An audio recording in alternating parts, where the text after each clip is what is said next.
Let's go and move with life. Let it go. Something new tonight. Let's go and move with life. Let it go. Something new tonight. G'day guys, welcome to the Unofficial Scorecard Podcast, the podcast where we talk all things boxing and occasionally the wider world of combat sports.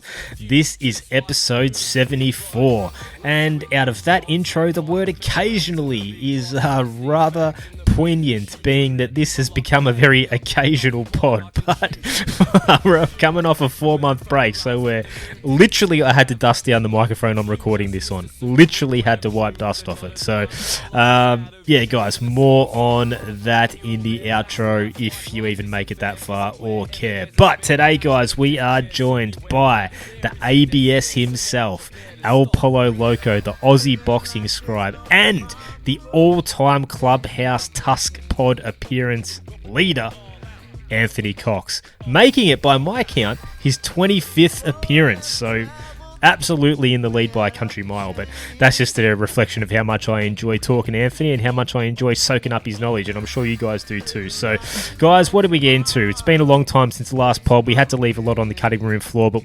everyone listening to this pod's a huge Sam the Ghost Goodman fan, so we had to get into Sam's world title challenge against Nick Ball coming up this weekend for the WBA featherweight world title. We also spoke about the rest of that card, headlined by Moses Itauma and Dillian Whyte. There's also some news with Andrew Moloney with his world title eliminator that was coming up on the weekend, or was it? We also had to turn the clock back a little bit, guys, and have a look at Tim Tszyu's loss against Sebastian Fundora in the rematch.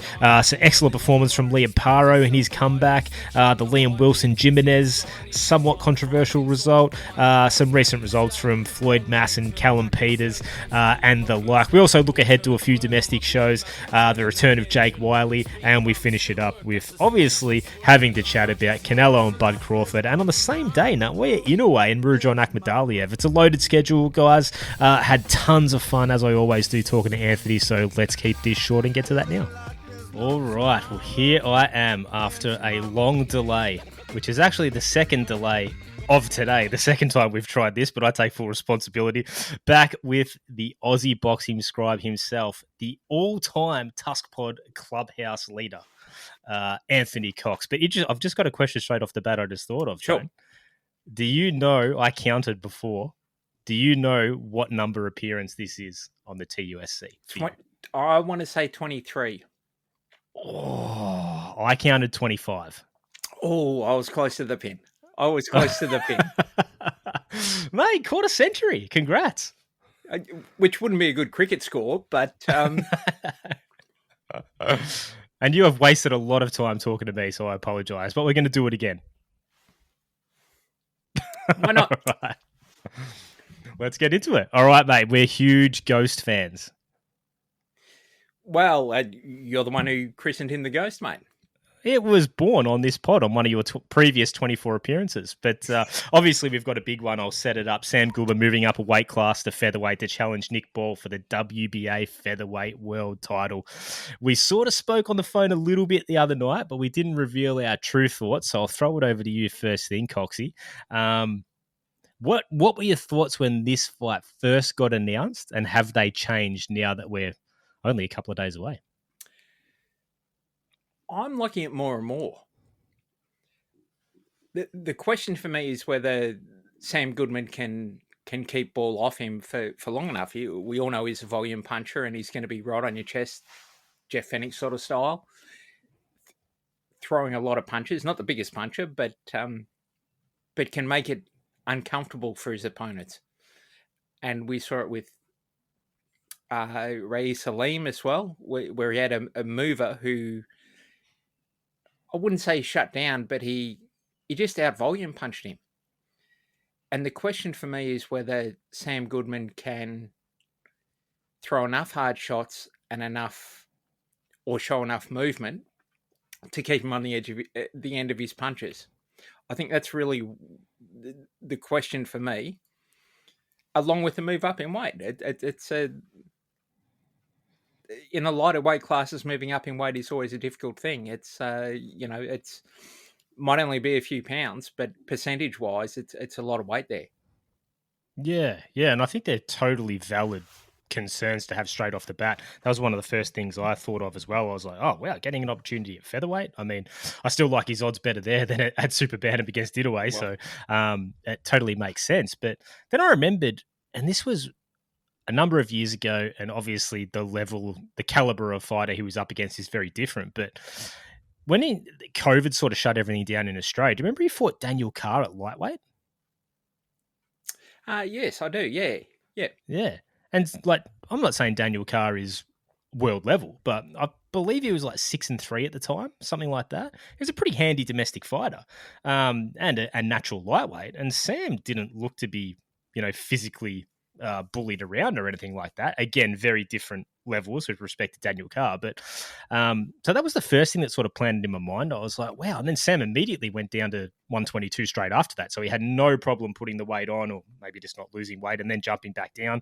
Didn't have the Roy Jones effect long term or anything like that. Then I remembered that with the TJ Doheny fight, I couldn't quite remember the size difference there. I thought it'd be a good reference with that being Nick Ball's last opponent. Sure. So I went back and had a look, and Sam was comfortably like a lot taller and longer than TJ Doheny, who was actually taller and longer than Nick Ball. So Sam's moving up a weight class, but at least from, looking at some old fights and weigh-in photos and stuff like that, I'm pretty unconcerned with the move up in weight. I think Sam's going to be the bigger guy. As you pointed out, he's not the puncher, and neither is Nick Ball really. But in this contest, you'd think Ball is going to be the physically more imposing guy with the harder shot. But in terms of Sam being bullied at the weight, I'm not concerned at all. Do you sort of harbour any fears for Sam in that respect? Only with the volume of Nick Ball. That's when you get kind of caught. Trying to think about what your next move is, and the next thing you know, you're copping a left hook, you're copping a right hand over the top. That would be my concern, not skill for skill, if that makes sense. Just being able to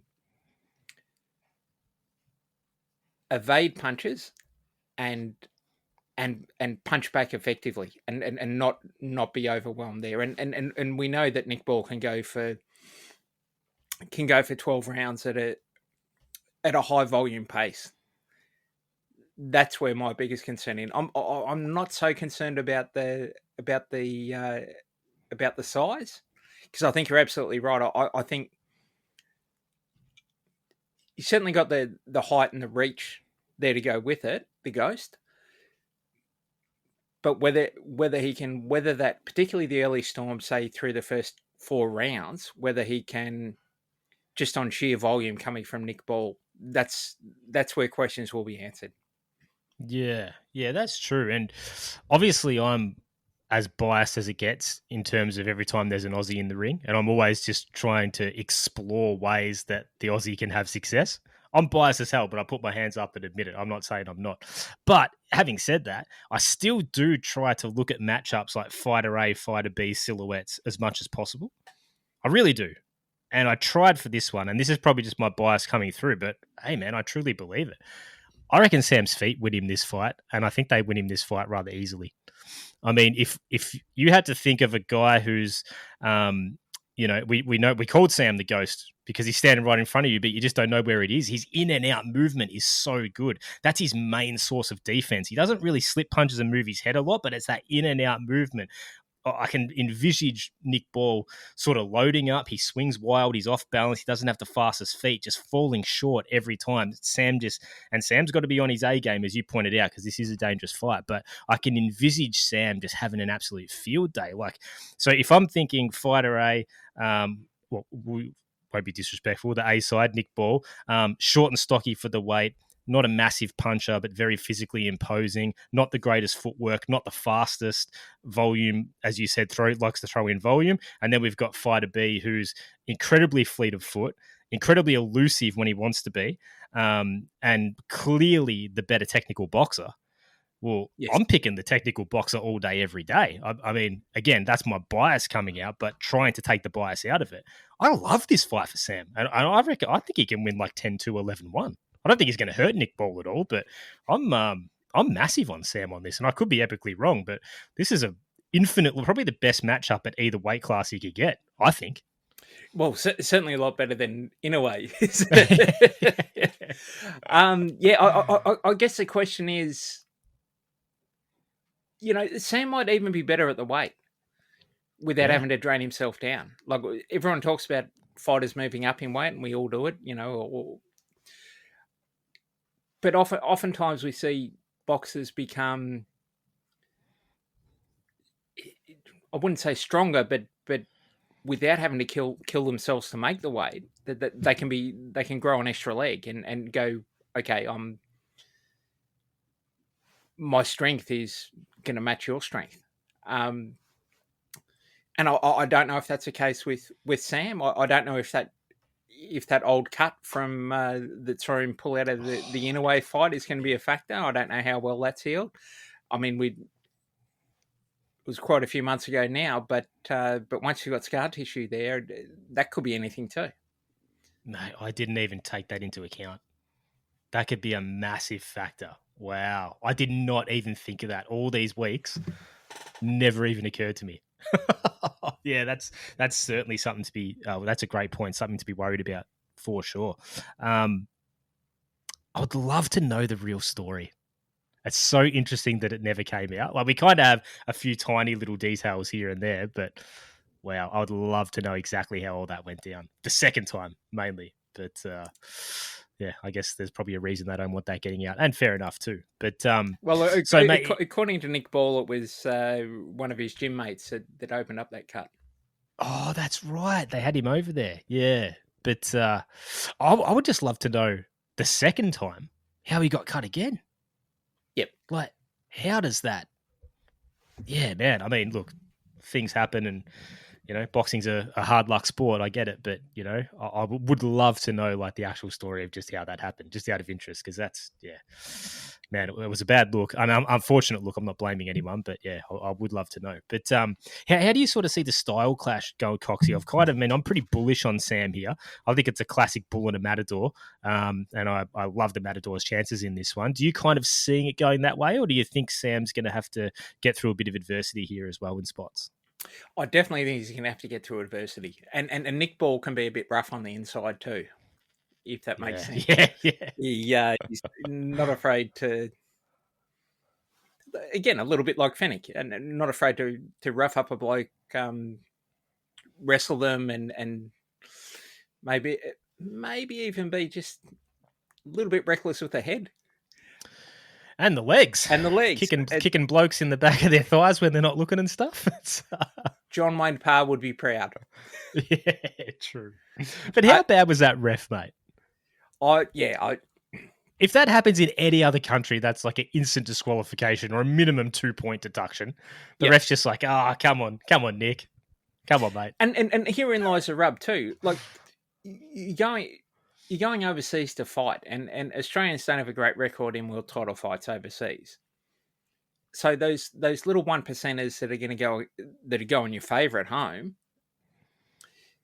potentially go the other way, and probably go the other way. So it's a bigger mountain to climb for Sam Goodman than what it would be if they got Nick Ball out here. Yeah, that's true. Do you factor... Well, Saudi Arabia, I mean, is kind of neutral territory, but I believe it's all run by the British Boxing Board of Control, isn't it? Correct, yeah. So it's most likely going to be an English ref. I'd be pretty confident there'd be neutral judges. I don't know that for sure, but I would say it would be an English ref, which is fraught with disaster. Do you see the location or the officiating sort of maybe rearing its ugly head at any point? Geez, I hope not. But Mickey Van sends his regards. Okay, I don't get the reference. British referee refereed a lot of Hatton's fights. Oh, okay. I try not to remember their names. Look, hopefully it's not a factor. At the end of the day, all we want to see is a good fight and a good, fair fight. If there's a little bit of, leaning one way or the other, that's one thing. But the last thing we want to see is a fight that gets decided by the officials in terms of close rounds go the wrong way, the referee not looking at the A side rather than the B side, and sort of doing favors for the promoter there. It's it'll be an interesting one. All things being equal, I think it's a very, very square fight. Okay, But well, you think of 50-50 or? on paper, yeah. But Okay. on paper and what happens in the ring are two different things. Yeah. Yeah. So what are you expecting to see?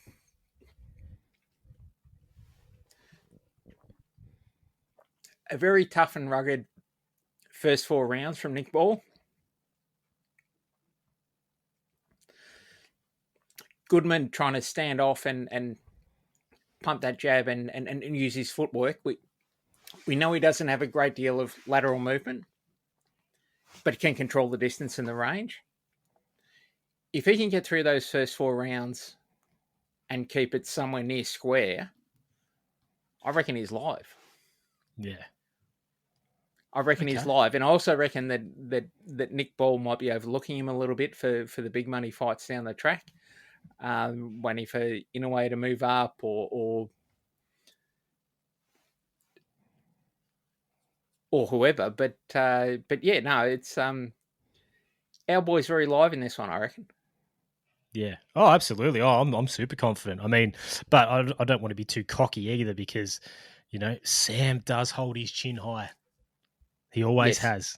I thought maybe that was something early in his career that he might change that posture up a little bit, but he does hold that chin high, and his hands are a little bit loose. They're not exactly. If you hold your chin high, but you got you glued either side, you can kind of get away with it. But when you're a little bit loose and your chin's high, there are openings, and he is incredibly reliant on that in and out footwork as his defense rather than slipping and blocking with the shoulders and hands. So there is that opening always with Sam. That's why I was really scared about the Inoue fight because Inoue was going to find it. There's no doubt about it. You give him a gap like that, he's going to find it. But with Nick Ball, I just don't think he has the speed or, to be honest, the IQ. Like, he's not going to outbox Sam. He can outfight him. And he might be able to catch him. And if Sam gets caught, that's where the trouble lies. And there is that opening. I just don't think Nick Ball is going to be able to do it. Again, that could be my bias, but I think Sam's going to be too big, too long, too fast, and just too fleet of foot. But yeah, every time I get cocky enough to start betting on fights, we lose big time. The Aussies, whoever I've bet on. So I'm staying off the punt. But I really like Sam big in this. As long as he doesn't do anything reckless or get too aggressive. Again, our favourite quote from one of our favourite pundits, at least when it comes to boxing, Paulie Malignaggi. In boxing, you have to know what you are and you have to know what you're not.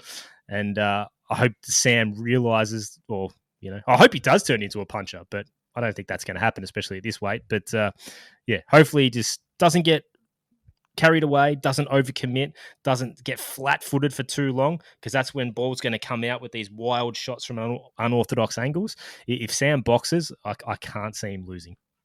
Well, riddle me this, Batman. Yeah. Do you think Sam Goodman should box purely off the back foot or try and put something on him early? No, Sam has being categorized as like a back foot mover. He's really not. He's in guys' faces. He comes forward. He stands in front of you and puts the pressure on him and feints, and he draws things out of you to be able to counter. So I don't see it being any different. He's the more physically bigger guy. As you pointed out, another 4 pounds up in weight can only help. I think he's going to be fresh. I think he's going to fight like he always does. I think he's going to just be coming forward slightly, just putting the pressure on Ball, keeping him slightly on that back foot, not giving away any ground, which Sam never really does anyway. But his in and out movement, again, he's the ghost. He can see it coming. He can draw it out. He's fought faster fighters. Really, the only way I see Nick Ball landing something of significant consequence is being either really unorthodox, Sam getting too cocky, or a bit of both. But yeah, I really like Sam in this fight. I think we're going to have another world champ. But what do you reckon, mate? How do you see Sam approaching this particular matchup? Yeah, look, the question is going to be whether Ball can back up Goodman. To me, that'll be the story of the fight. If you can back him up, then it's a different fight. If Sam can stay in the pocket, slip and move, and step off on those angles, then he's very much live in this. I don't.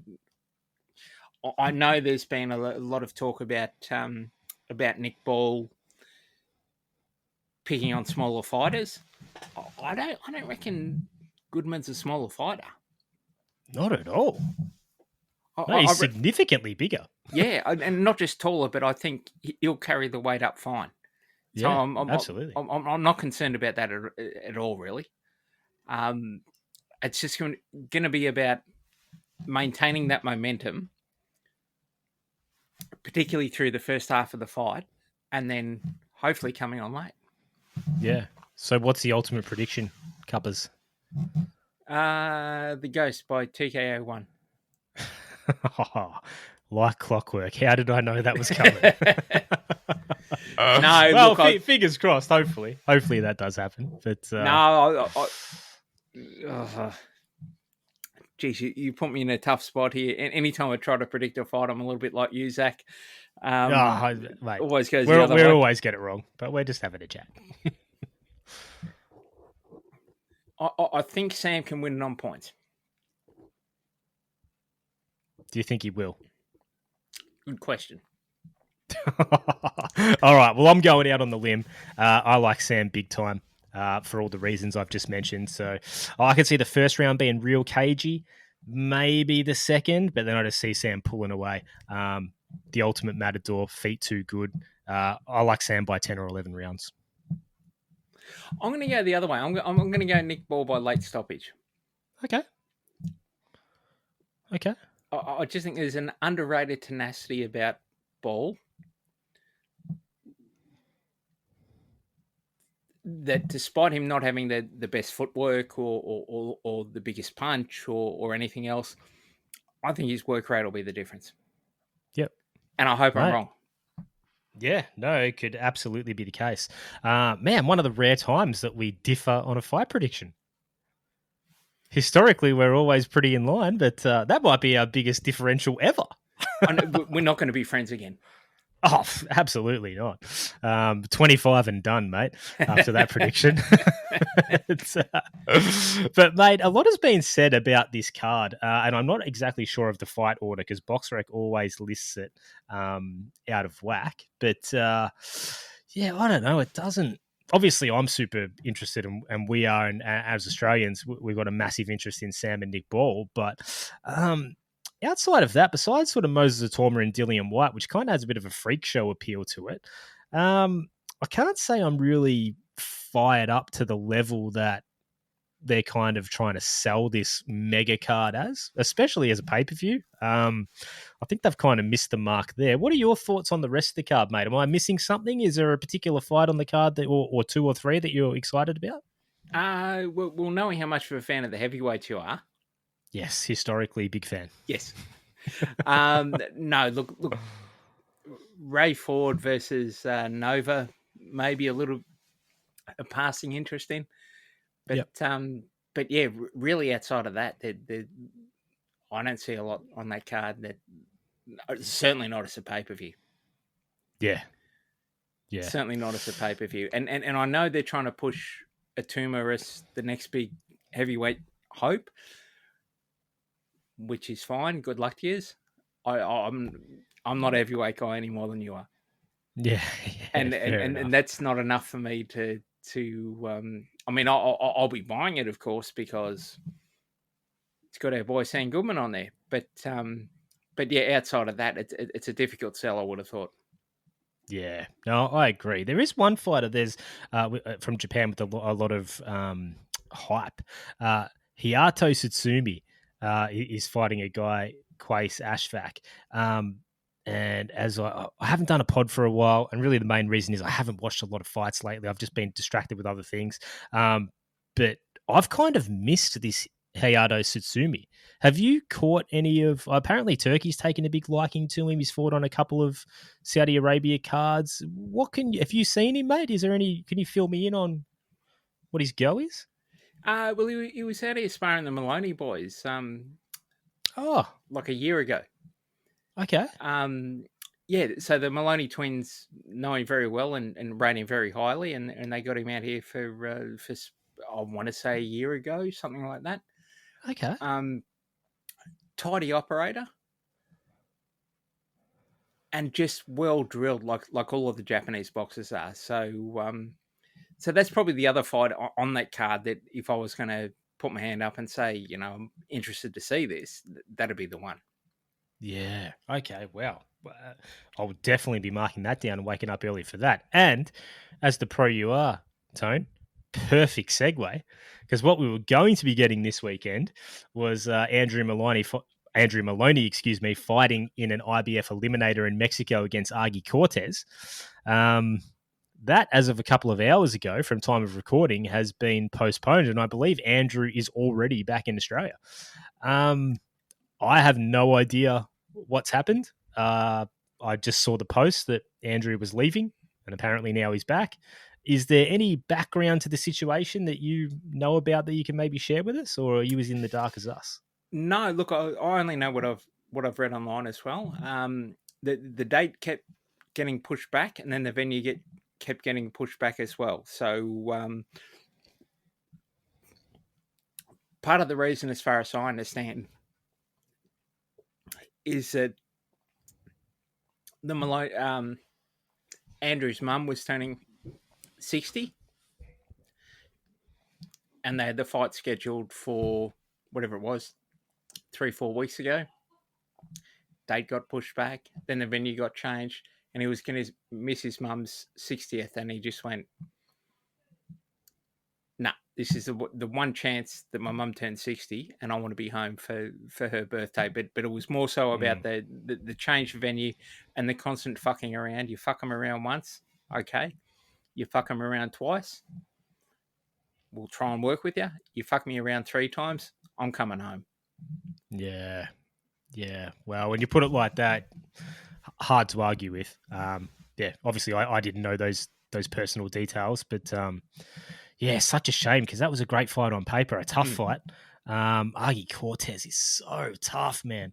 Yeah, that was going to be a ripper of a little fight, but yeah, wow, that's such a shame. It's the Maloneys have just found themselves in these type of, maybe not this particular type of situation, but just such undesirable positions in their careers so many times.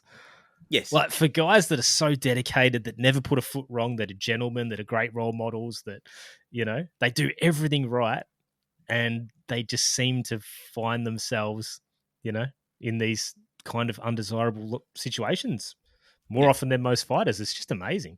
Unfortunate, but geez, you just think about all that money for the training camp and geez, yeah, that's such a bugger, such an emotional and physical letdown too. Like, damn. But what would you be advising Andrew to do from here? He's obviously was in fight week, presumably almost at weight, peak fitness, or that type of thing. Do you think you're better off at this point in time having a couple of weeks off, mentally refreshing to avoid burnout, or would you be trying to sort of double down and get something real quick and capitalize on the hard work that's been done and the physical shape he's in at the moment? Like, there's kind of a double-edged sword, but what would you kind of be hoping that he would do? I certainly know Andy and Jason as well like to stay busy. Whether there's something else on the table locally or internationally, I don't know. But I when a training camp gets dragged out by 3 weeks or whatever it is, 3 weeks, 4 weeks, probably a freshen up would probably help. And yeah, it wouldn't surprise me if they're back in. Certainly, Andy's back in the ring sooner rather than later. Yeah, I don't think he's going to want to waste this camp. And they're not like the Charlos where they take years off at a time. That's or Keith Thurman. Yeah, boy, one time. Got to watch those toes, baby. But mate, we've got another. Yeah, well, best of luck to Andrew in an unfortunate situation. Obviously, hopefully, whatever path appears for him next will be the right one. Yeah, a huge Moloney fan on this pod. Mate, we've got Dylan Biggs fighting tomorrow night in Saudi Arabia, actually in the quarterfinals of the WBC middleweight tournament. He's made it to the final 8 with 2 6-round decisions. I caught the first one. I did not catch the second fight, unfortunately. I've missed an absolute ton of fights the last couple of months. That's why I haven't done the pod. But, mate, this is pretty big for Dylan. Like, I'm not sure globally how prestigious or how big this WBC tournament is. But, I mean, I just look at it as at base level, undefeated international opponents fighting internationally, got to be a positive for the career in the long run. And you're also winning. This is a great experience at bare minimum in my book. How do you sort of grade this WBC tournament in terms of development for a fighter like Dylan? It's a great opportunity. It's probably one of those ones where you say, okay, I'm going to get more out of this through winning it or being thereabouts than what I will out of not participating. And he's probably at that level where he needs that international exposure. That a big win on a card like this opens a lot of doors. And I think he's as good as anyone in that comp. I really think it's a door-opening opportunity for him. And hopefully he comes through with flying colours. And if not, if he loses a close one, he loses a close one. Doesn't really matter too much, as long as you get your name out there on that international stage. Yeah. I think it's been a great move for them. I'm not sure how it materialised, if it was offered to them, if his management or training staff sort of chased it when it was announced. I don't know the particulars in that respect, but regular fights, couple of 6-rounders every 2 months. Mate, I love it. I think it's only going to be a positive for him. His opponent is Petro Frolov, who I had never heard of, but according to BoxRec, is a Ukrainian living in Turkey. He's 12-1-0 with 4 knockouts. Doesn't seem to be on paper the most dangerous guy. So again, I've never seen him. I can't really give a fair assessment of him, but at least according to BoxRec, it wouldn't appear like Dylan's being thrown to the wolves. No. Like you got to get 12 wins and, you're from Ukraine, so you're probably pretty handy. But it certainly doesn't seem to be like an epically dangerous sort of type of fight for Dylan. I'm sure him and his team know they have to be cautious about. But I think they're free on DAZN. If I can stay awake that long, I might have to tune in. Why not? Or as you always pointed out too, mate, the beauty of DAZN is you can just watch it on demand later. Well, that's right, yeah. But no, best of luck to Dylan. That's super exciting. Going to be hopefully a good week for the Aussies. Unfortunate for Andrew, but if we can get 2 wins on the board with Dylan and Sam Goodman, that's one hell of a good week internationally for us. But I guess we have to rip the Band-Aid off, Coxie. And you've already done it before I have. But yeah, it sort of has to be addressed. Tim Tszyu's loss in the rematch with Sebastian Fundora. You had an excellent appearance on Lyndon Hoskins' Boxing Deep Dive show, where you guys spoke about it sort of in the aftermath pretty candidly, which I certainly appreciated. And as a fan, and probably as most Aussies were, a lot of us were feeling the same way. I thought you really contextualized it really well in terms of not career ending, but certainly things need to be rectified. A couple of weeks on, have you sort of, with a little bit more time and perspective, have you changed your initial thoughts, or are you still sort of on that same bandwagon?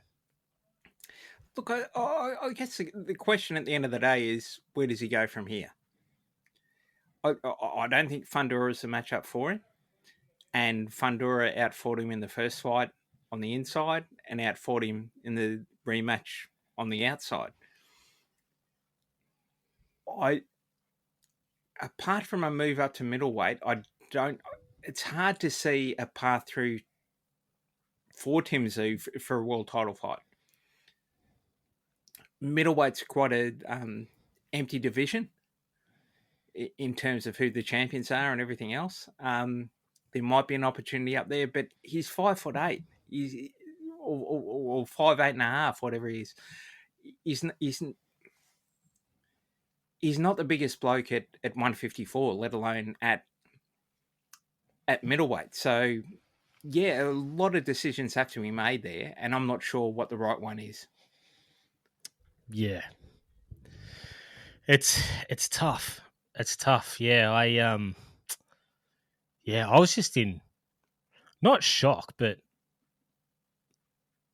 yeah, I don't know. It's really difficult to not try and kick someone when they're down. I mean, it shouldn't be difficult. Or you try not to, right? But again, as biased as I am, anyone that carries an Australian flag, I'm barracking for, and I'm going to be biased as hell every time. But I try to look at it like with the Sam and Nick Ball fight, fighter A, fighter B, just blank silhouettes as much as possible, you know.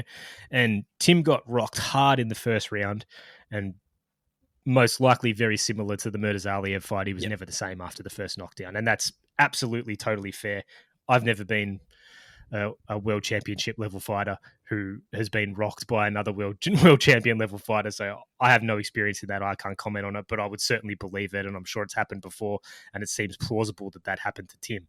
But if we're going fighter A, fighter B, the way he got dropped when he's fighting a guy with so much reach, he lunged in as an orthodox fighter. He lunged in, leaped in with his chin in the air, moved his right hand in front of him as he was throwing the left hook. He just served himself up on a platter, you know, and credit to Fundora, snapped it up immediately and took it off the plate. I just couldn't believe so early. And again, I don't want to kick him when he's down, but that is a basic day one, week one in the gym before you even have a fight mistake that the trainer tells you about. Hey mate, you're moving that arm, you're moving that hand when you throw. I believe your mate Jimmy Slatter picked me up on that when I was 13. I'd been in his gym about 3 weeks. I just couldn't believe he made that mistake. I mean, Justice Hooney did almost an identical thing when Fabio Wardley caught him, but at least he'd been fighting for half an hour, and at heavyweight at a pretty good pace. He was pretty tired, the mental fatigue as well as the physical. But like Tim did it fresh.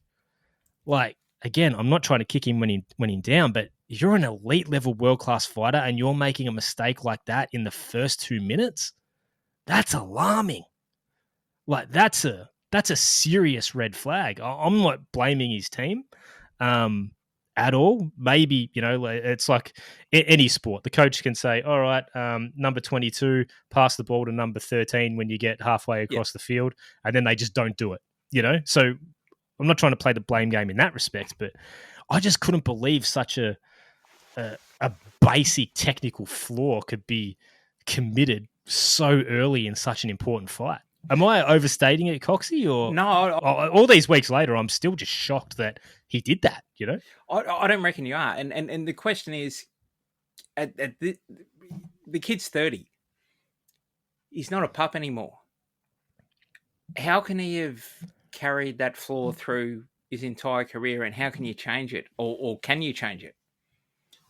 That's really where the question lies. He's always going to be fighting blokes who are taller than him. He's 5'8.5". He's not the biggest bloke at the weight, and they're only going to get bigger if he moves up in weight. So it's a real difficult question to answer. I don't know the answer to it. I don't know if that fundamental flaw can be remedied, or if it's can be with there for the rest of his career. Obviously, he's got a big name and he's made a good profile for himself, but yeah, it's a tough one. It's a very tough one. Yeah, it's just like, and it just, even before the fight was over, just even during that round break, it just really reiterated in my head just how important the basics are. Yep. And they're important at every level. You know, they're important for novices because that's all you can rely on sometimes. You don't have the experience, you know, but it's even important at the world-class top level. Like, you know, and I can't remember who it was, if they said it, you know, in real life, or I saw a YouTube clip or something, and I'm paraphrasing, but some, you know, noteworthy boxing person somewhere in the world at some point in time, you know, said, it's all well and good to break the rules, but you have to know what the rules are before you can break them. Yep. And you have to master the basics. If you're going to go away from the basics, that's fine. In boxing, everything works and everything doesn't work. So you can go away from the basics if it doesn't work, but there's going to be one night or one round or some point in time where you better hope that all those thousands of hours you spent holding your hands up going like that are going to be, the muscle memory is going to kick in, and you're just going to be able to instantly defend yourself when you can't feel your legs. And there's a bloody foghorn just going off in your temple every 2 seconds and your head's pounding, It seems to me like Tim never spent the time learning the basics. And when he needed them the most, he didn't have it. Again, I don't want to be too grandiose or kick the guy while he's down, but and I don't know who that's down to, but they spent a lot of time when the team was flying high talking about the zoo boxing system. They do it a little differently. Yep. This is our style. This is, we're not just the up and down boxers. It's the zoo system. I've spoken to people on this pod from, that had a lot to do with Costa and the team now that talk about the zoo boxing system with complete reverence. And, I'm not saying it doesn't work. Tim's a world champion and a millionaire. It worked, But the difference between him is he had 30 amateur fights and his dad had 258 or whatever. Yeah. Just that wealth of experience, and Kostya needed the basics sometimes too and didn't use them. But in his later part of his career, he was able to correct it. It's going to be interesting to see if Tim either can or wants to. I hope he does. Like when Tim's flying, it's great for Australian boxing. But as you pointed out, it's a really difficult guessing game to figure out where he goes from here. I mean, I know exactly what they're going to do. He's going to come back and fight Zerafa on pay-per-view. There's absolutely no doubt about that. But, and mate, watching that fight, who do you reckon the most happiest man in the world was? Could you imagine Zerafa sitting on his couch going, "Oh, show me the money. Let's go. Make it rain, baby." Yeah, exactly. But yeah, it's certainly going to be interesting. It's going to be interesting to see how Nikita performs as well. Yeah. Obviously, he's his own man, but seeing what's happened to your brother a couple of times, he's been even more reckless than Tim. 100%. Does he get back to that southpaw boxer that he was in the amateurs a little bit more, or does he keep trying to be the butcher? It's a real big crossroads, not only for Tim, but Nikita's sort of implicated by proximity too, and then also the wider team. Not that I'm saying there should be a moratorium on the team, but maybe would an outside voice, maybe not like a total team change, but just bringing someone else into the camp for a couple of weeks at a time, maybe going to another established trainer's gym for a month, for the first month of camp or something like that. Would these type of things be something you'd be interested to see the team and Tim take on, Tone? Well, here's the thing. Tim Tszyu has trained out of Las Vegas at the Split T gym over there. So it's not like he hasn't seen other trainers. It's not like he hasn't seen the way other boxers train. So is it about teaching an old dog new tricks that doesn't want to learn them, or he's very much set in Igor's way, the Russian style of boxing there, and nothing's going to waver him from the way they go about their business. It's I think he's at a stage of his career where he needs to start looking at those outside influences, whether it's things he picks up in the gym or things he picks up from an additional trainer coming in. I don't know anything about Igor in terms of how open he would be for that, but that would definitely be something I'd be looking at. Yeah.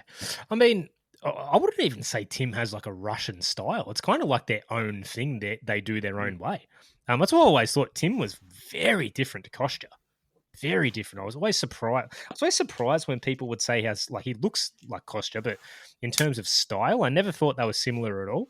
And I was also surprised when, again, our boy Paulie Malignaggi and even Chris Algieri on Pro Box, after the Tony Harrison fight, was saying Tim was the most fundamentally sound Australian fighter they've ever seen. That was wild. Yeah, and I'm like, really? Like, I'm not saying he's not world class. At a point in time, I thought he was the best in the division. But the most fundamentally sound. That seemed a stretch to me, but they know more than I do, so I don't know. But no, It it just certainly seemed seemed like they were stitching a few things together there, saying, well, he's Australian royalty and everything else. But Opataya, Liam Paro, far more fundamentally sound. both Molonies. Both Moloney's, far more fundamentally sound. Did any of besides Jai and Liam to a degree, but like Tim has his attributes which made him one of the best in the world. And he probably still is. He's just had a couple of rough trots. But I kind of look at it like, not necessarily a moratorium on the entire team and a full clean out or anything like that. But I just kind of liken it to, I don't know anything about cars. So if my car starts running pox and I know something's wrong with it, but I don't know what it is, and I take it to a mechanic and he goes, oh yeah, it's this particular part. And I'm like, I don't know about that, man. So I take it to another mechanic and they say, no, it's this part. And then I go to a third mechanic and he goes, yeah, I agree with the last mechanic. It's that part, not the other one. I'd be going, okay, well, at the bare minimum, now I've got an indication of people with a different set of eyes that have looked over this thing and they've both come to the same conclusion. So maybe it is that particular part. So I'm sort of thinking maybe just spending time in other gyms informally, especially in this period between fights, once he's physically able to sort of get back in the gym and hit the bags and do pads with some, and take Igor with him. They should travel together, invite people. I don't know what their relationship like with Jeff is like these days. I mean, seems to be pretty tenuous with most people, Jeff, but I don't know whether he'd be welcome in the gym. But I mean, maybe Alfie DiCarlo would want to come down and just have a look, or, spend some time up at Alfie's gym, just travel around and just get some other people's opinions. You don't have to give them 10% of your next paycheck and have them in the corner or do the whole camp with them, but just, get some fresh eyes on, and maybe you disagree with everything that you're told, but at least you're getting honest feedback from people within the industry who aren't trying to make $1 off you at the time.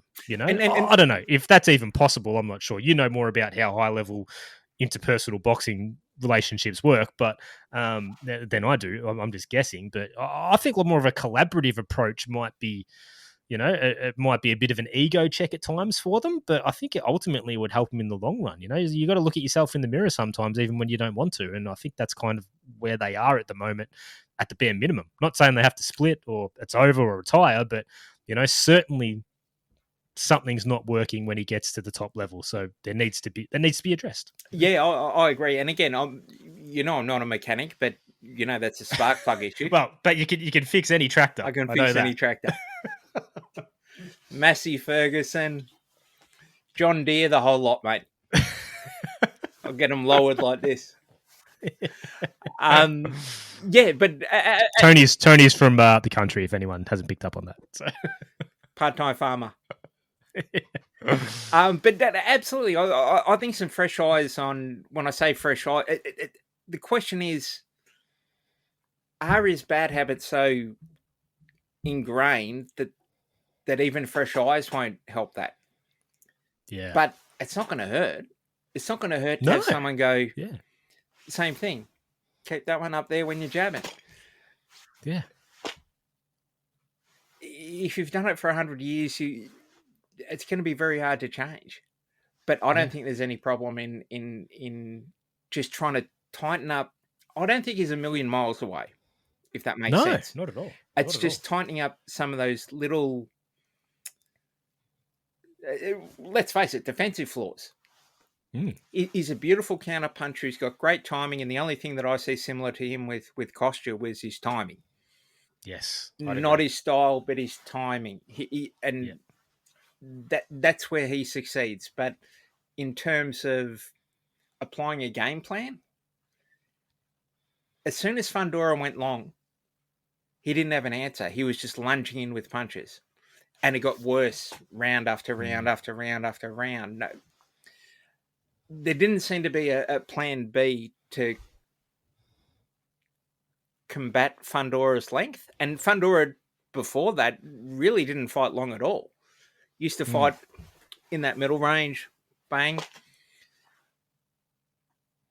I think there was a version of Fundora they weren't expecting. But that's why you need to have a couple of other things, a couple of other, arrows in your quill. To try and combat that, because at the end of the day, the bloke's 6'6", He could easily go back to long boxing. Toughest matchup in the sport, absolutely. But yeah, I totally agree with you, and I remember when I had Alfie DiCarlo on this pod many years ago now, and he said a couple of things in that, which I love his approach to it. I'm a huge Alfie DiCarlo fan. And he said a couple of things in that pod that have just stayed with me. And one of them, verbatim, he said, basics win fights. Mm. And we can see with Tim that a lack of basics can cost fights too. That's the other flip side of the coin. That's not me digging my heels in and trying to kick him while he's down. That's just looking at fighter A, fighter B, the silhouettes, and saying, oh, well, this guy drops his hands when he lunges in and got caught. This guy, when he throws a left hook, he sticks his chin out or whatever it may be. Yep. He does that. So the basics, the fundamentals aren't necessarily there. So, mate, I would love to see him go up and spend some time at Alfie DiCarlo's gym. You probably couldn't pick a better spot. Just with Alfie's style of training, his honesty seems to be universally respected, at least within Australia, from what I can tell. That might be a great way to start there. Again, not sure what their relationship is, but anyway, I'm kind of getting sick of piling it on Tim, which is not the intention. But, we talk about our fighters in depth when they win. We have to, the other side of the coin, we have to talk about them when they come up short as well, and if we try and do it in the most fairest way possible. But, it's going to be interesting to see where he goes from here. But great segue, Coxie, with Alfie DiCarlo, because we had Liam Paro back in action. We did. Had an absolutely fantastic performance over Jonathan Navarro. Now, let me get that card up. What were you expecting from Liam heading into that fight, Tone? Were you expecting to see a nice, sharp version? I had no idea he was going up to 147 until the week of the fight as well. Well, it was always a bit of a mystery bet because you don't know how people rebound from losses, and you certainly don't know how they're going to go moving up in weight. I was not shocked, but pleasantly surprised, if that makes sense. He looked very solid at the weight. Thought he boxed superbly, and broke his man down and did what you expect a fighter of that caliber to do. And if you look at the flip side, without going back to Tim Tszyu too much, you go former world champion who's now struggling at world level, and then you look at Liam Paro, who's copped the loss on the chin and moved up in weight and looked very tidy there, I thought. Your thoughts, Zach? Yeah, I mean, I totally get what you're saying. I don't mean to try to disagree with you, but probably, Tim looked great in the Joey Spencer fight. And this is probably more of a Joey Spencer level with Liam and Jonathan Navarro, with respect. We haven't seen Liam back at that true world level yet, but the move up in weight surprised me. I didn't think Liam was big at 140, but you make that weight for almost 10 years and your body gets bigger and matures, it's going to get tougher. So in retrospect, I understand it. I thought he carried it well. Navarro didn't look like a big guy at welterweight though. It's going to be interesting, but in a wide open division with Boots moving up, Brian Norman seems to be probably the one that's going to take that mantle next as sort of the top guy. Another super young dude who's relatively inexperienced too. Going to be super interesting with that Devin Haney fight. I like Brian Norman though. He's a cool cat. I missed the Jin Sasaki fight. Still haven't seen it. God, I've missed so many fights lately. I've heard about it though. But so in that respect, I don't mind the move for Liam. I thought he looked great. He was landing that same shot, that looping left hand that he hit Brock Jarvis with. Yep. Which doesn't surprise me coming from Alfie. They drill things, and that's just a great example of Liam having, worked on a particular punch from a particular range a few years ago, and then when they thought it was relevant, bringing it back out and reapplying it to a different opponent. I mean, that's just excellent preparation, regardless of the level. You've still got to pull that off under the bright lights, and they were able to do it. And I thought Liam was fantastic. So skill and drill, mate. Skill and drill. You're teaching the skills and you drill it in on. Exactly. So no, excellent. They're a world-class team for sure. But I was surprised in the weight, not necessarily the result, but just rap for Liam that he's back on the train, and potentially could go again before the end of the year. It's still a hell of a plenty of time. Got 4 months left. Yep. Yeah, probably could even get 2 in if he was listening to Anthony Cox. Hey, mate. You, me, pub, car park now. Yeah. But mate, what's the I'd have to get the rankings up, but there's probably not really anyone at welterweight for Liam domestically. I'm trying to think. Do you try and get a Jin Sasaki out here as sort of a measuring stick for how he went with Brian Norman? I don't know. I'm just kind of brainstorming. Do you have any sort of idea of a path moving forward for Liam from here at the new weight class? No, well, I think the weight class is quite wide open. A little bit like middleweight in that regard. So there might be opportunities, whether it's Liam traveling overseas or better yet, getting an opponent to come over here. And Jin Sasaki coming off a loss would probably be bloody ideal. And we need to see more Japan versus Australia matches. Yes. There's history there. Yes. There's history there. Absolutely. And we'd love to see. And it's the same time zone. So, the travel should be relatively easy. Yeah. Yeah. Yeah. Oh, I'm thinking for the fighters, but yeah, for us too. Nah, forget the fighters, mate. It's all about us. Yes, exactly. I just mentioned that then, just sort of off a whim, but yeah, I like that idea. But again, it translates well again with the time zone back to Japan as well. So it's not just at our end; it's at their end too. So yeah. Absolutely, mate. No, but a fantastic comeback for Liam Paro. And in the co-main, we had Liam Wilson, had a 10-round decision win over Ayrton Osmar Jimenez. I can't say I was watching this fight extremely closely. I love Liam Wilson, Mr. Damage. He's all action. I do find it frustrating to watch him because I just think he's capable of so much more if he boxed first and stopped trying to be this brawling puncher. So we know he's capable of more. We've seen it. He just doesn't fight in. And again, what would I know? But I just think he would be more successful at the top level if he boxed first.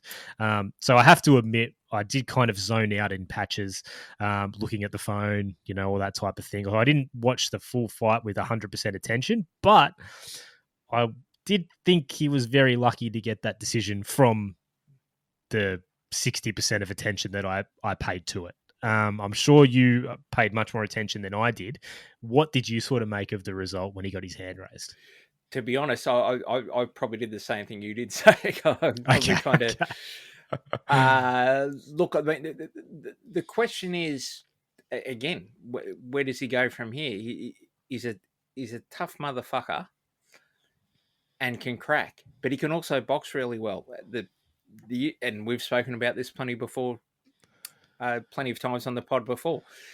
As soon as he wears one on the chin, he goes into full warrior mode. He seems to be caught between two styles, knowing he can punch and knowing that if he cops one on the chin, he's just going to bite down on the mouthpiece and sort of brawl his way out of trouble or try to. And you look back at the Navarrete fight and you go, that should have been a world title win on the road. Yeah. That should have been his crowning glory. Can he get back to that level again? Can he get back to a point where he can combine his boxing ability with his inherent toughness? And that's where the question mark is. I don't think anyone's quite sure of that. And again, having spoken to Liam a bunch of times, he's always said, oh, yeah, kind of got stuck into a brawl there, and he's almost sheepish about it. And I appreciate it. There's a genuine honesty about Liam Wilson, that he recognises his own flaws, but also in that hot-blooded moment, maybe doesn't always know what the best path through is. Yeah. No, that's a great way to put it, mate. I just think at this point we've probably, and nothing's impossible, and people are always capable of evolving and implementing new things and all that type of thing. But it would seem at this point throughout Liam's career, we've seen him box a little bit, and when he does, he's pretty good at it. But we've seen him brawl a hell of a lot. So I think, and we haven't seen him box for a good few fights now. Yeah. Like when he went forehead to forehead with Valdez, I was just like, oh, it's over. It's over. See you later. Yeah, I think he is what he is now. I fear it's a little too late. I Yeah. feel like if the change was going to be made, it would have happened by now. Even though he's still relatively young in age, he's taken a lot of damage. Yeah, I think that's probably the version of Liam we're going to get, and whether or not he deserved that win, the cards were certainly wide. I didn't see it that wide, but again, I wasn't watching it with 100% intent. But yeah, I would like to see a rematch. I think that Argentinian bloke Jimenez deserves a rematch. You know, and again, he didn't necessarily fight in the most fan friendly style. People were saying, so you can't give him rounds, but that's incumbent on the opponent. If your opponent's moving away, like Canelo and William Skull, if your opponent's moving away from you, it's your job to go and cut off the ring and stop him moving. You know? Yeah, correct. You can't just go, oh, all right, I'll just walk around for 12 rounds to get an easy decision and then say, that's why I don't want to fight this guy. It's like, no, if he fights that way, it's your job with all your, I'm talking about Canelo now, with all your experience, you know, pro at 15, you're undisputed world champion, all this. It's your job to go and make him stop. Your opponent doesn't have an obligation to stand there and be punched in the face, do they? Yeah, exactly. Yeah. But anyway, so I wouldn't mind seeing a rematch, but there's absolutely zero chance that happens. But again, it's going to be interesting to see what happens with Liam Wilson, that is, from here on out. Both very interesting on both Liams for totally differing reasons. Yes. Funnily enough. So we'll see how we go. But Matt, I just wanted to jump into Floyd Masson. I know he's one of your favourites, and you've had a fair bit to do with him on the media side as well, who's had quite a pretty good year with the new team. Found himself in some pretty big spots on TV. Seems to have gelled really well with Blair Studley. What have you made of 2025 for Floyd Masson? Well, look, I mean, me and Floyd both being 200-pounders, we got a little bit in common. No, I thought the Mastinek fight should have gone his way. Yeah. And so it was always going to be a bit of a steep climb back up the hill to get back into contention, despite the fact that I thought he won that like 8 rounds to 4 or even wider. He seems very happy with Blair Studley, which is a good thing. He's a wonderful kid. He's got a great sense of who he is and what he wants to get out of the game. And he might even be a bit too nice for the sport, if that makes sense. But he seems like he's got that his relationship with Blair is going great, and Blair's doing great things with him. So I'm rapt for him to have that kind of relationship with his trainer, because I think perhaps in the past maybe his previous trainers haven't worked for him. Yeah. Just in terms of him being such a quiet, relaxed guy, he needs someone who he can connect with, and I think he's found that in Blair. Yeah. No, that's excellent.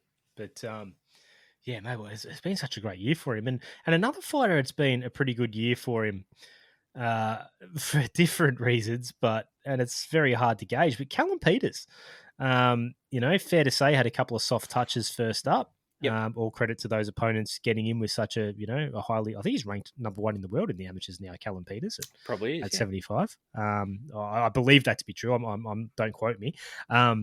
But I thought he had a pretty good, not necessarily a step up fight, but certainly the first test of his career. Even though I favoured him heavily against Marcus Haywood, like Marcus Haywood's a tough dude.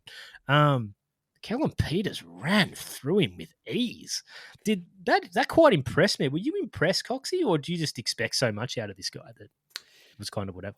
Well, here's the thing. You end up with these prospects who come into the pros and they've got a big promotional organisation behind them, and they talk them up like this. And the flip side is you don't want them to fail. You want them to succeed, but they're being talked up before they actually get tested. And when I say tested, I mean tested on paper or whatever. No, I thought that was a very solid win. I thought there was a lot to like out of that, and that was his first real litmus test. So yeah, very happy with that. And as everything stands right now, the world's his oyster, but things can change overnight too, depending who they're matched with. But a lot to like about him, and a little bit like a lot of prospects we see. They get talked up before they've actually achieved anything. But that was the first real proper solid achievement in the pro ranks that he's had, and I was very happy to see that.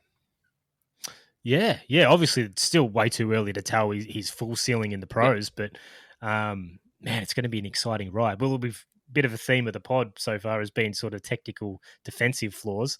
Not saying he doesn't have any, but I'm sure the team's working on it and all that type of thing. But it's like maybe he knows the rules, and when he needs the basics, he'll bring them out. He just hasn't needed them yet, so we're not sure. But love, you got to love his activity. I know you're an activity fan. If you're not injured and you're fresh and you're not cut, get in and make a paycheck, and he's done that this year. Keep going through, and it's harder. It's harder the more experience you get in the pros and the big fights to make and things like that. But yeah, now's the time to be in front of eyeballs, to be on TV, and to make a name for yourself, and drag through those fans who were with you since day dot. So he's certainly doing all that right. Yeah. Absolutely, mate. And we'll look ahead just to a couple of fights before I want to have a chat to you about something you're working on, Tone. So the next card we've got coming up in Australia is on Wednesday, the 20th of August, headlined by Nikita Tszyu, who is fighting Lalzim Ismaili. Who also you'd be very familiar with? Oh, big fan. Follow him on Insta. Never heard of the guy, with respect. It's Michael Zarafa's fighting Mikey Dahlman. We've got Brock Jarvis fighting Sam Beck.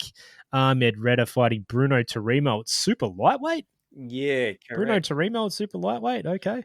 Featherweight up to super lightweight. There you go. There's actually a really fun fight on the undercard. I think might be fight of the night. Jacob Clenshaw and Isaiah Setti. That's got banger written all over it. Could be over in two, mate. Absolutely. Anything could happen in that fight. That's actually, I love that fight. Jacob Clenshaw is always in really good fights. There's a couple of other fights on there too. This card is a pay-per-view in Australia for $70. Sorry, can you repeat that back to our American audience? It is a pay-per-view in Australia for $70. On a Wednesday night? On a Wednesday night, a work night, a school night. And what time will the main event be? 11:30. I don't know. PM. It's impossible to talk about this card without talking about that, but we'll stick to the fights. What we always thought, and with respect to Ismaili, Nikita with the hand injury and out a year and having a kid and all that type of thing, he was probably going to get a soft-ish kind of touch after the war with Mazudia that he had. Yep. I mean, Lalzim Ismaili, I've never seen him. He's 12-0. I can't imagine the powers that be at No Limit throwing him in with a killer. So I'm just making an assumption there, but I would imagine I'm probably right. Michael Zarafa is seemingly staying busy with a guy, Mikey Dahlman, who I tried to look up on YouTube. I could only find footage filmed from the crowd from his first fight. So I have no idea what to expect of Mikey Dahlman. Did he bring a crowd? I don't know if it was his or whoever the main event guy was that he was fighting on. I do not know. So I have no idea what to expect there.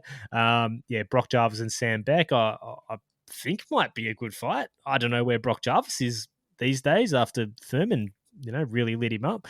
And that could happen again. I don't know. Yeah, but I mean, just to grade the card and try to be as fair as possible, obviously you're in the Australian boxing industry. I'm a fan of it. We're very parochial and biased.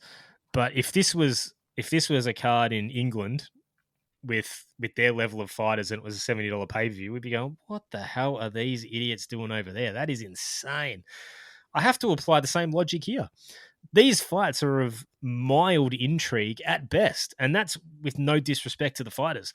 I'm a huge Zarafa fan, but what is this fight? What's it for? Who was it? We don't know anything about these guys. I like Nikita Tszyu. I wish he would box more. But what the hell is this fight? How is Nikita Tszyu 10 fights in a pay-per-view headliner? Like, If you said to me, what are Zach, we? if you said to me, who's the headliner of this card, I'd be going, well, I guess it's Tszyu because he's got the big family name. Yeah. But there's not a matchup on that card that you go, this is a headline event that deserves to be a headline event, let alone deserves to be a pay-per-view. Oh, mate, it's just insane. So I went on and I looked up, right? So No Limit have held 6 events this year. Now they'll claim 7 because they claim Zoo Fundora as one of their promotions. That was a PBC show, so I'm discounting that. So on March the 1st, it was in conjunction with Ace Boxing. They put that free show on. Liam Wilson, Yusuf Dib 2 with John Manu and Jalen Tate, Floyd Masson. That was a free show. So that should be your paper. Not saying it should be a pay-per-view show, but out of the 2, that's the one that's a pay-per-view show. Well, I don't think any of these fights should be paid. No.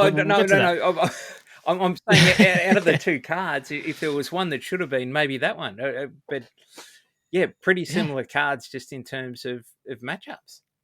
It's insane. So they started the year on the 1st of March with a free show.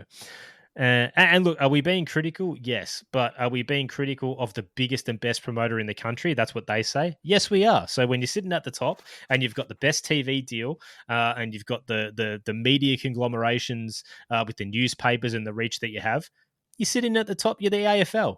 You're the Australian cricket team. Every move you make is going to get scrutinised. So again, if this was a promotion overseas, we'd be doing the same thing. So we have to apply the same logic within our own borders as well. So their second show was the 12th of March. That was the pay-per-view with Keith Thurman and Brock Jarvis, Michael Zarafa and Basir A, which was a good performance by Zarafa. Matteo Tapia, Vorobev, Kira Rustin, Tongo. Sensational performance by Rustin, but hardly a fight that belongs anywhere near the pay-per-view level. Then they went straight into the April 6th pay-per-view. Tim Tszyu's return against Joey Spencer. Co-main event, Endry Saavedra versus Mikkel Nelson. Why? Okay. May 14th, next event, pay-per-view, Sam Goodman against, was it Jorge Vaca? I didn't write his first name down, apologies. Stefan Ivic and Tozi Vozijitsu for the Australian heavyweight title in the co-main. June 25th, the next show was free.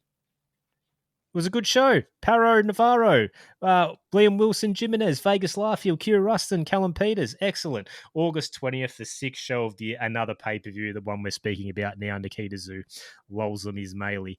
So that's 6 shows, and they're about to be doing their 4th pay-per-view. Now, none of these fights should be pay-per-view at all. But if anything, it should be the other way around. Yeah. And this is my fundamental problem with pay-per-view, and this is not me being a tight ass. It is to a degree, but it actually isn't. Who does pay-per-view benefit? Someone prove me wrong. I would bet anything that none of the fighters are getting a cut of these pay-per-view sales. So all they're doing, and I believe Steve Farhood, this was his quote, boxing is the only sport in the world that takes its biggest and best events and shows them to the least amount of people.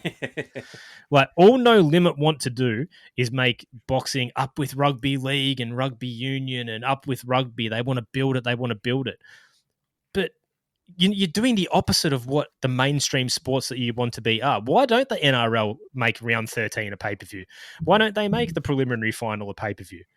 You know, why don't actual real sports do pay-per-views? In fairness, if they made Collingwood versus Hawthorn a pay-per-view, I would have been happy with that. Less people would have seen it. Okay, fair enough. But you would have been $70 out of pocket as well. And Oh no, I wouldn't have watched it, mate. I just would have. Okay. But do you know what I mean? It's like it's so archaic, and someone show me the books, please. I would love to go and sit down and have a look at them for a day. Explain to me why these illogical decisions get made generation after generation after generation. Pay-per-view and the paywalls is what's stopping this sport from growing. And all the fighters are probably thinking, I'm worth it. I put all this work in. The fans should be wanting to pay to watch me. And I guess that's how they if I was them, I would probably think the same way too. But pay-per-view is hurting your exposure. It's hurting your following. It's hurting your sponsorship opportunities. And you're not benefiting from it in any way, I would imagine. I'd be shocked if anyone was. Let me ask you this, Zach. Who do you reckon is buying a Nikita Tszyu pay-per-view? Not me. Apart from his family. You know, like Yeah. Would 5,000 people buy it? Honestly, I doubt it. Zarafa doesn't have a massive fan base. He's been around for a long time, but what's the selling point of this? To put your hand into your pocket and go, here's $70, so I can watch Nikita Tszyu fight some random, and the rest of the card the whole way through. I understand from a business perspective that No Limit have to provide a certain amount of pay-per-view shows to Fox Sports, but is this the right show? And that's what I would question. Yeah, I just don't think any of this stuff should be pay-per-view. Like, I've come to the conclusion. I said this a couple of episodes ago, which at the moment was like probably 9 months ago. I haven't done one for ages, but like, it can't be No Limit making these decisions. I was always blaming them. I'm not that smart, and I think I've nailed it. I'm pretty sure they're smarter than me. So if that's what I think, I'm pretty sure they know that too. I think it's Foxtel. I think you just hit the nail on the head. I think Foxtel have said, okay, as a part of this deal we're going to sign with you, Correct. a certain proportion of these shows have to be pay-per-view no matter what, go and sell it. Yep. Right. And that is just so wrong. It's killing. It's not killing the sport. The sport's actually in a very healthy place, but it's holding it back. It's handicapping it. You're putting weights on the ankles. You know what I mean? It's you're not letting it grow to its fullest potential. The way you grow anything is by putting it in front of the most eyeballs possible. You know, and especially in this day and age with all this free stuff and apps and you know, like you can pretty much watch any sport you want for free except boxing in Australia. You know, and I really thought all these years, like, I'm going to put you on the spot. When was Cotto Margarito 2? That'd have to be 2. 2010? I was going to say late 2000s. Yeah, it might have been a little bit I think earlier it's 2010 or 2011, whenever that was. That was when I was just about qualified. And once I got qualified, I was like, hell yes, I'm getting Foxtel. I'm watching all the fights now. And I thought, I've got to do. Was that you're working with Children's Check? Yeah. It took me a couple of times to pass, but I got there in the end. But you know, and I thought I was 22 or something. I'm like, yep, I'm going to do what my moral obligation. I'm a boxing fan. I have to put my hard-earned money and support this sport because if I don't, who will? And I did that probably until for 12 or 13 years. And what I noticed, and this was before No Limit were even a thing. This is probably when they were still running around on a rugby field. And what I noticed was, eventually I was like, man, I'm just paying thousands and thousands and thousands of dollars over this 12 and 13 years. And all that's happening is they're asking more of me. Yep. The price is going up and they're doing more pay-per-view. So the sell is, you have to support this sport. You know, if we're ever going to get bigger and onto bigger platforms, we need all the support. And that's happened. Hey, I put in a decade and I'm not doing it anymore. I'm keeping my money, you know, especially when, and this is no disrespect to the fighters. I want to watch the fights, but I'm just sick of forking out thousands of dollars over all those years and the same problems just getting worse. I can't continue to fund a system I fundamentally disagree with and believe is a negative for the fighters and the industry itself. And so I'm out. I'm not telling anyone else what to do, but I'm out. I'm like, I'll pay for a pay-per-view if I think it's worth it, but I can tell you it's not going to be happening anytime soon. And we've spoken about this before, and we've been to the fights together and things like that. I think it was the late 2000s. I was at my local pub, believe it or not, and they'd bought a package from Foxtel to get every pay-per-view event in Australia because they got 20% off. There was something like 48 pay-per-views that year. 48. Yeah. And that was all your mundane fights, your green fights. When Holyfield fought Valuev in Germany at 5 a.m. when the pub wasn't even open, that was part of the package. Like just random. Oh, they're good. Random they're shit, good. And I kind of worked it out. I went, well, the difference on price. You know, they price every event separately, but I figured out it was something like 38 or 48K or something like that this pub had paid. A lot of over the course of a year for fights they couldn't even show because they're on at 5 o'clock in the morning. And Mate, that's a lot of pots over the bar. and I did my bit. Oh, no doubt. But I said to Fish and Chip Billy that you're better off just asking me what's a good fight to put on. Manny Pacquiao, Miguel Cotto. These are the people that are going to put bums on seats, but you shouldn't be forking out this sort of money because there's a 20% discount because they're going to be on at all hours of the night. And then I could be there on a Sunday afternoon and there's no one in the joint. There's just me and a few locals, and the locals are betting on the dogs or whatever, or the harness racing, like not putting a single bum on a seat to watch the boxing. Yeah. And I'm the only person there watching it because I'm a boxing tragic. But mate, I got a story for you. Far away. And thanks for sharing that. And you're probably not going to believe me, but I swear to God, this is true. Tim Tszyu, Tony Harrison. Yep. Could not have been more fired up for it. I thought it was the perfect fight at the perfect time. Yep. I loved it. The card was great.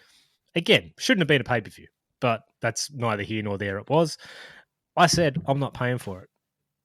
So me and my old man and I, we went down to the Royal in Upper Gully. Funnily enough, was the first venue I ever went to as a 12-year-old and saw my first ever fight live, which was Kosher Tszyu Zab Judah. So very nostalgic venue. I thought it was going to be Fitz punching out someone in the car park. I was home in bed by then, mate. Right, so we're going back to the same venue, great place. I thought, and I remember that day, 2001, the joint was packed. It was shoulder to shoulder. It was insane. Atmosphere, it was wild. I'll never forget it. So we go back to watch Tim Tszyu, Tony Harrison, the biggest fight of Kostya's son's career to that point. Yep. The card was loaded. It was really good. I think Hardman and Roland Murdoch were on that card, on the prelims. It was a good card. I think Sam Goodman, Reis Aleem was on that. Really good card. Really good card. I was pumped for it.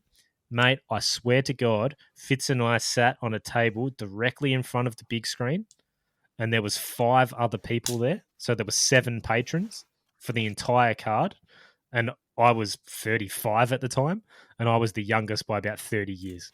There you go. It was just 5 old dudes and my old man and me. Like, young kids don't want to watch this sport. Yep. And that's only one venue in one town in one part of the country. I get it. And I could be lying. I'm not. It happened. I was there. But, and so anyway, that just illustrates the point. They're not even going to the pub to watch it because the sport has become so inaccessible when you're doing pay-per-views on a Wednesday night that kids and young blokes and apprentices aren't going to fork out the money for that.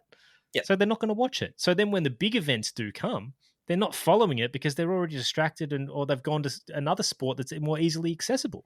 So it's like pay-per-view is just bad on every level. It has to change. And the thing that I thought all those years of me paying, and I'm sure people have paid for 30 years and they'll continue to pay. And I'm not trying to tell anyone else what to do. I'm just explaining my position. But, I thought Australia had the unique opportunity of having a pretty strong, rabid fan base for such a small fringe sport with very you told me that from any one time there's only about 300 registered pros in the country and a handful of promoters.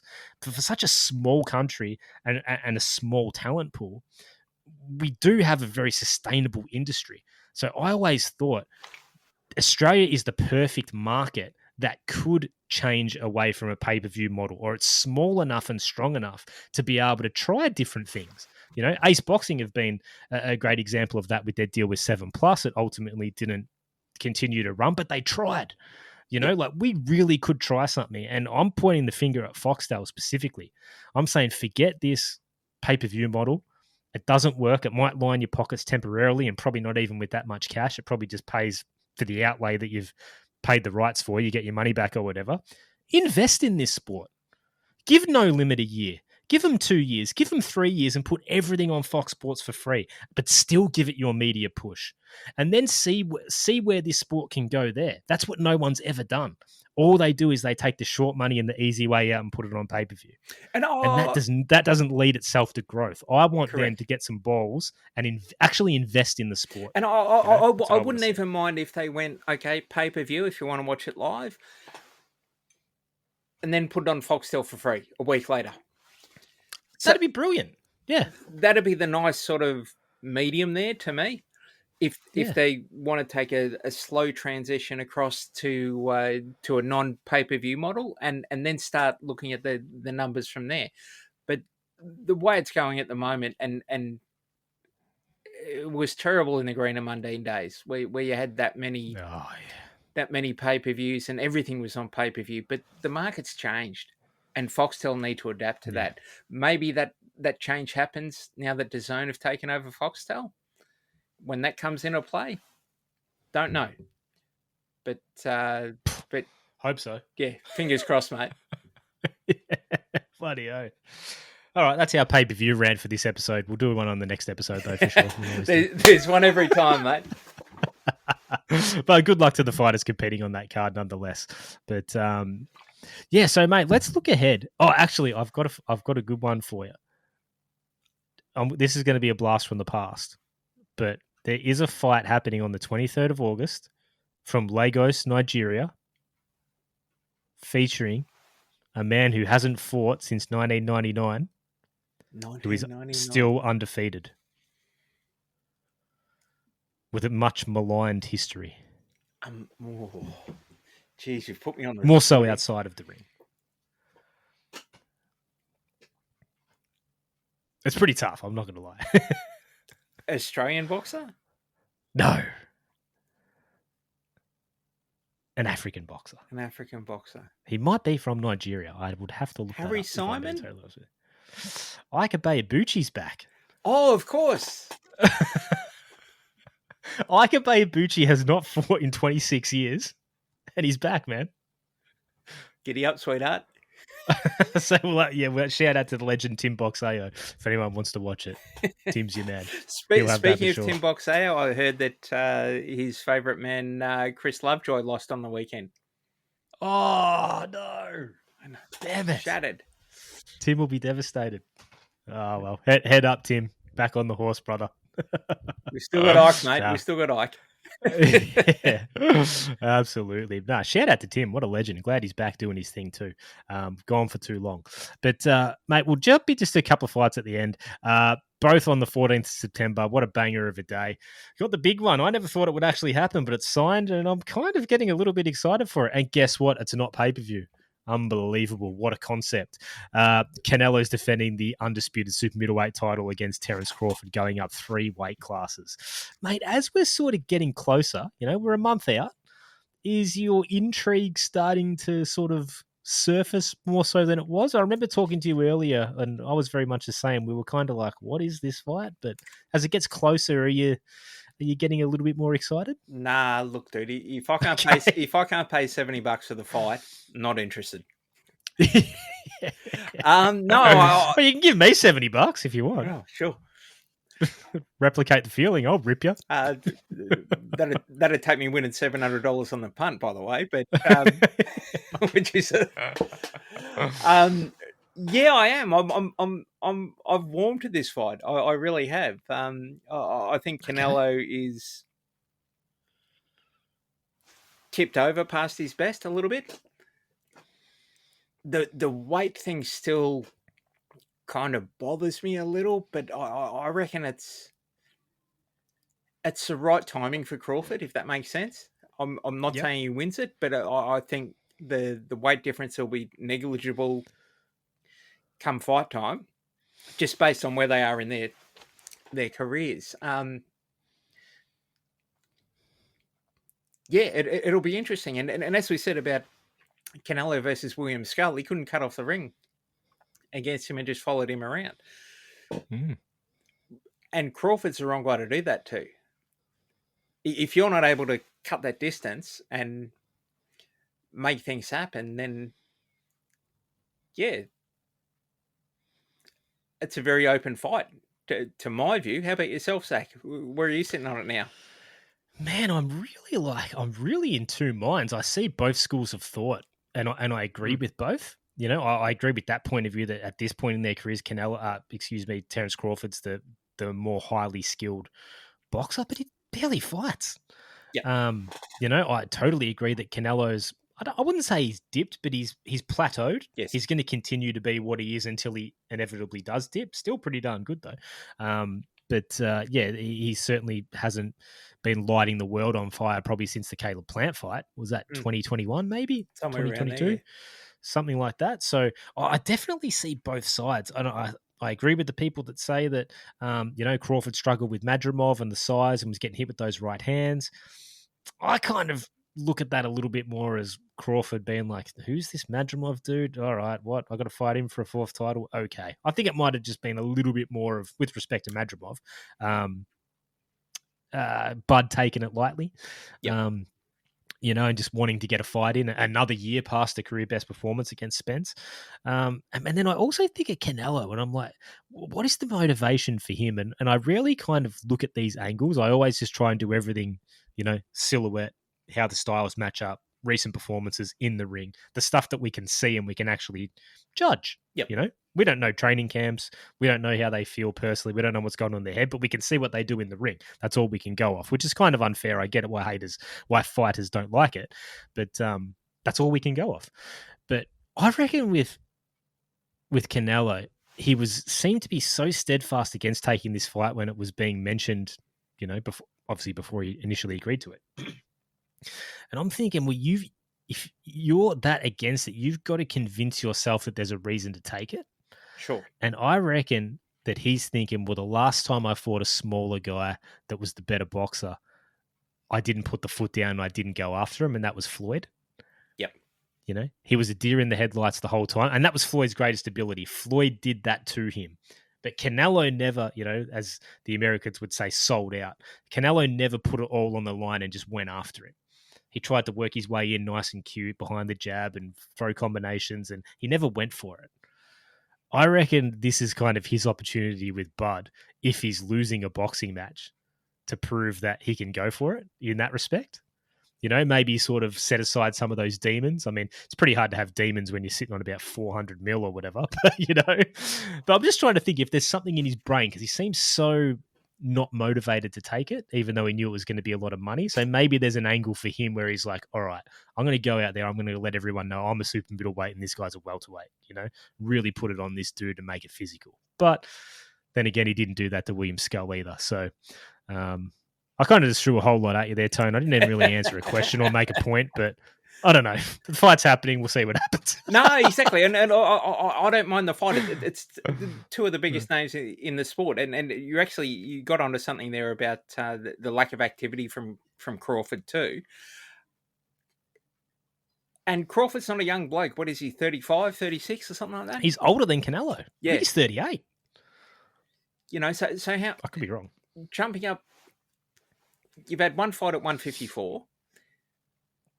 Now you're moving up another 2 weight classes after being, you know, coming through as a super featherweight and a lightweight and junior welterweight and things like that, and welterweight. 4-division champ, but where's the ceiling there weight-wise? And that's... Yeah. This is why it's got a little bit of intrigue for me, is that we really don't know. We really don't know if it's going to be the fresher, smaller bloke or the more experienced, battle-tested bloke, for want of a better term, who's going to come out on top. And the closer this fight gets, the more I kind of like it. I could be one-sided either way. Could be Crawford outboxing the ears off Canelo, or it could be Canelo's size that makes the difference. I'm a little bit like you. I've swung left and right on this one like a dunny door, and still aren't quite sure where I sit on this one. And if you ask me the 2 days before the fight, I'll probably go back and forth and get the wrong decision. Oh, me too. Yeah, it's kind of one of those ones for me where I'm not really like emotionally invested in it. Like I don't really have a horse in the race, but I'm definitely going to tune in and see what happens. I'm just not particularly fired up about it either way. You know what I mean? But yeah, it is what it is. It's happening. But on that same day, so this will be Sunday night from Japan. What a doubleheader. We've got Naoya Inoue fighting, defending his two undisputed world champions fighting on the same day. That's crazy. Defending his super bantamweight, undisputed super bantamweight world title against Murodjon Akhmadaliev. Yoshiki Takaya defending his bantamweight title against Christian Jimenez on the undercard too. Now, this is a fight that people have been clamoring for. I've never really got it. I'm not saying I'm not an Akhmadaliev fan, but he lost to Tapales. So then Tapales won the titles and fought Inoue. I mean, if Akhmadaliev beat Tapales, Inoue would have fought him. I don't get this sort of ducking angle that they're Eddie Hearn's trying to put out there. Inoue is clearly not that type of cat. I'm pumped on the fight. I think, I haven't even seen Inoue's last fight against Cardenas. That's how many fights I've missed lately. So maybe I would change my mind if I saw that, because he did get knocked down, didn't he? Inoue. Yeah. But if it's the Inoue I think it's going to be, I like him big, as I do against basically anyone. But yeah, I know you're a massive Murodjon Akhmadaliev fan, Tone. Is this fight too late, or is it at the right time for you? I'm a big MJ fan because I think he's fundamentally sound. I think he does a lot of the small things right, which is something we've spoken about tonight on the pod. In a way, well, you can't back against him. You just can't. And he's been down before, and he still comes back and wins fights. I think MJ gives him a tough fight, and maybe even drops him in the early going. But I just don't think he has quite the activity level that's required to beat such a dynamic puncher as Inoue. Yeah. But mate, what a day, eh? Sunday the 14th. That's a banger of a day. It's always a good day to be a boxing fan, mate. No worries, mate. Well, I reckon that'll be around about when the next pod is, somewhere around there. Maybe the week of, something like that. Knock on wood, obviously, with my horrible consistency at the moment. But Tone, we'll just finish up, mate. But I'm really excited. I asked you if I could ask you about this, because you've given me the all clear. So if this audio and video just abruptly gets edited right now, people will know why. I've been told to take it out. But we've hinted at it over the last couple of years. It's been a while, hasn't it? But a very significant project that you have put thousands and thousands of hours and blood, sweat, and tears into. Maybe even dozens. Yeah, a lot. A mountain of work, unbelievable. You've shared a sort of a lot of the. That kind of sounds a bit weird to say, but like your journey along the way, So I've been able to read a couple of snippets here and there, and that type of thing, and you filled me in on the background of how you've been working on it, and I just can't even imagine even taking on something this big and this extensive. But you've done it, mate, and it's sort of almost done. So I'll throw it over to you, mate. What have you been working on the last couple of years? Just chipping away on a little book. Okay, couple of little scribblings. Okay. Yeah, no, look, it's a book about Aussie boxing in the late 70s and early 80s. It sort of sits between the tail end of the Lionel Rose era through to the Jeff Fennick era. So a lot of, I guess, forgotten stories. So I've interviewed a lot of boxers, from Barry Michael to Lester Ellis to Steve Axel to Frank the Tank Ropus, to put this book together, and it's been a long time coming. Let's be honest. It's been a lot of two steps forward, one step back sort of thing.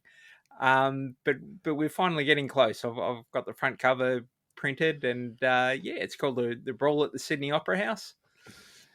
Which Aussie boxing fans will remember, with Alex Temelkov and Kenny Salisbury and Sharky Raymond as the referee, and it ended up in an all-in brawl, the first and only time that the boxing was held at the Sydney Opera House. So yeah, I'm quite excited about it. It's been a fun project to work on, even if it has been a little bit frustrating at times with the stop-start nature of it. But yeah, I'm looking forward to getting it out there, and yeah, hopefully people enjoy it. So this is a difficult question, but do you have like a potential sort of release, period that you can kind of you're hoping for or working towards, or is all that sort of still to be decided? Look, at the end of the day, it's just going to come down to how many hours I can put into the manuscript's finished, and I've just got to do all the little bits and pieces around the edges, writing an introduction, writing the back cover blurb. I've got the artwork done and things like that. So I'd be hopeful it's out later this year. Oh, just in time for Christmas. Indeed. Oh, he's a pro. How good is that? Well, yeah, Tony, I'm super excited for it. I'm glad the cat's out of the bag, because I'm sure people, not only just me, tons of people are going to be Aussie boxing fans. This is a book for us, by one of us. This is incredible. So I just want to reiterate that you've let me on a little sneak peek of just the effort that you've gone to, and the research, and the kilometers you've traveled. Also, a lot of those interviews were in person. Mate, it's just, I couldn't even imagine undertaking something.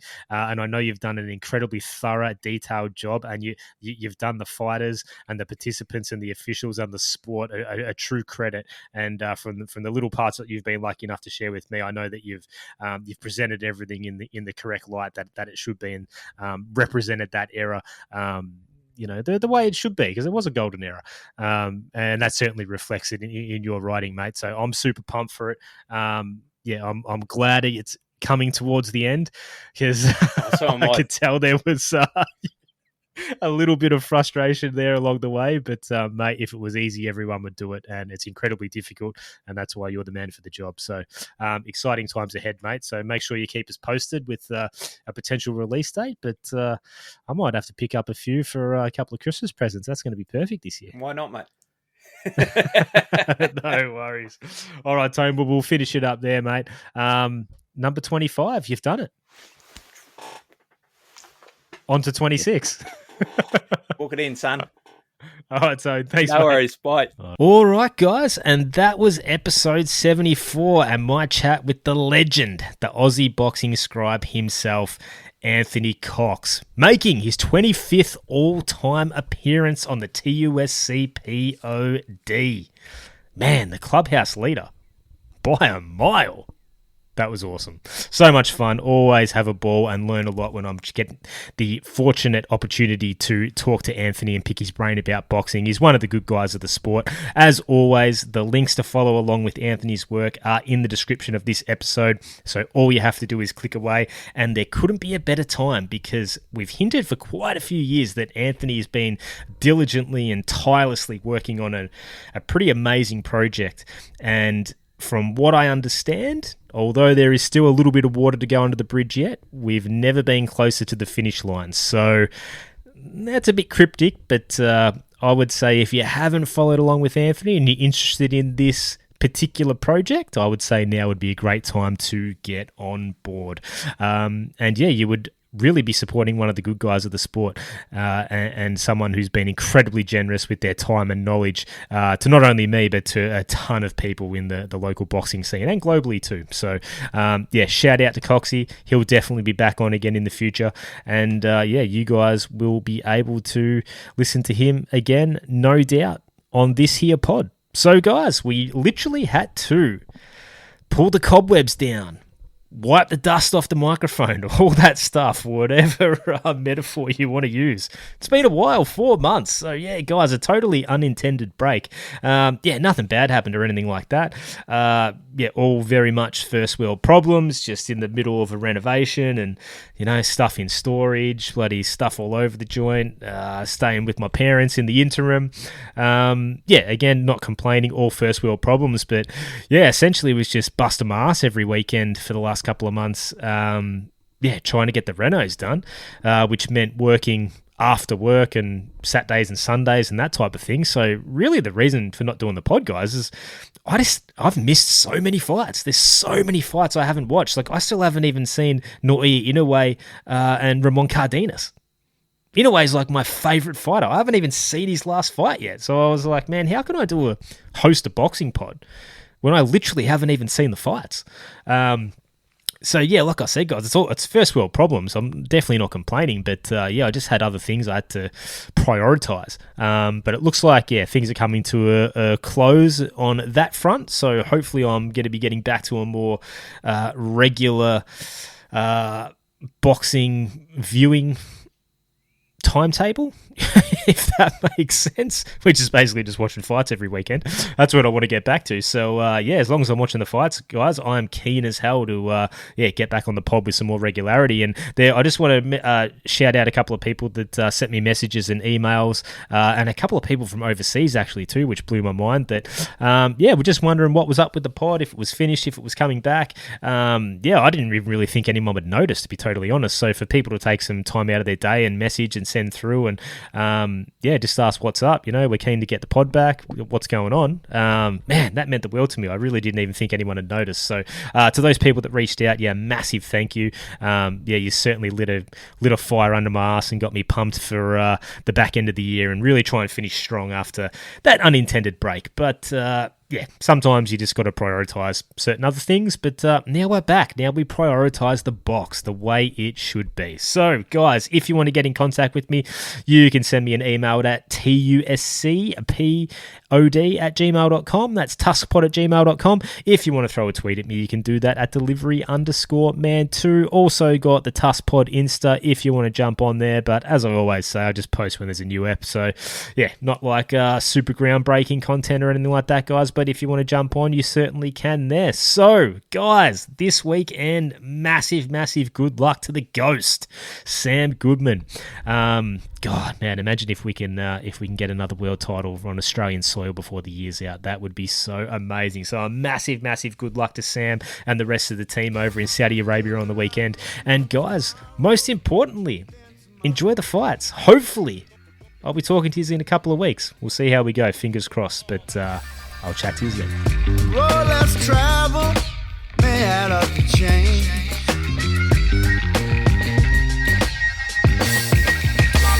Living like there's no tomorrow, then tomorrow came. Going all out. I was living like there's no tomorrow, then tomorrow came.